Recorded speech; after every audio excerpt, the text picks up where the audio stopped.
Ayikanyenyiswa uninzi lwemiqathango elawula inkqubo yokumiswa ngxi kweentshukumo zabantu kweli nangona eli lizakungena kwisigaba sesine ukususela ngolwesihlanu kuleveki zayo. Umphathiswa wobambiswano ngolawulo ugqirha Nkosazana Dlamini Zuma uthi abantu mabaqhube nokuhlala kumakhaya abo bangatyeleli izihlobo. Kwaye ngoku kunyanzelekile ukuba wonke ubani anxibe imaski xa esiya evenkileni okanye emsebenzini. I-lockdown isiyehlisiwe kancane, kodwa abantu abakwazi ukuhamba beye kwezinye iifundazwe. Kuvulelwa umnotho kuphela ku-stage 4 we-lockdown. Abanye abantu kumele behlale ezindlini zabo. Kuzoba nokushintsha nje kancane kusukela ku-5 kuya ku-4. Kodwa ngoba isimo asikashintshe, kukhona izinto ezingezushintsha okufanele sizisho nje kusaqala.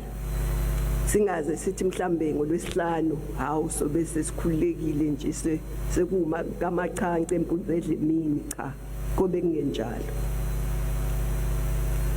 Askezuvakashelana, sisazohlala ekhaya. Uphuma ekhaya ngoba uyaphi? Uya emsebenzini. Uphuma ekhaya ngoba uya kadokotela noma uyofuna umuthi. Uphuma ekhaya ngoba uyothenga ukudla. Abantu bengaphuma kuphela ezindlini zabo uma beyothenga ukudla noma beya emngcwabeni.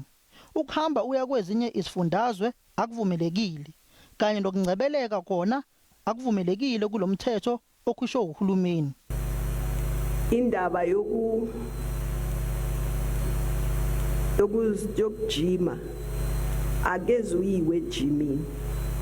Akezuyiwe emaklabhini ukuthi organize. Asikwazi nokuorganize somakhelwane nje ake siorganize siyogijima cha. Ezemidlalo nazo ku stage 4 azivumelekile. I-lockdown isakhona kodwa imithetho eqinile okuvimbela ukubhebhetheka kwaleli gciwane izofakwa. NguSamkelo Maseko ezindabeni ze-SABC eGoli.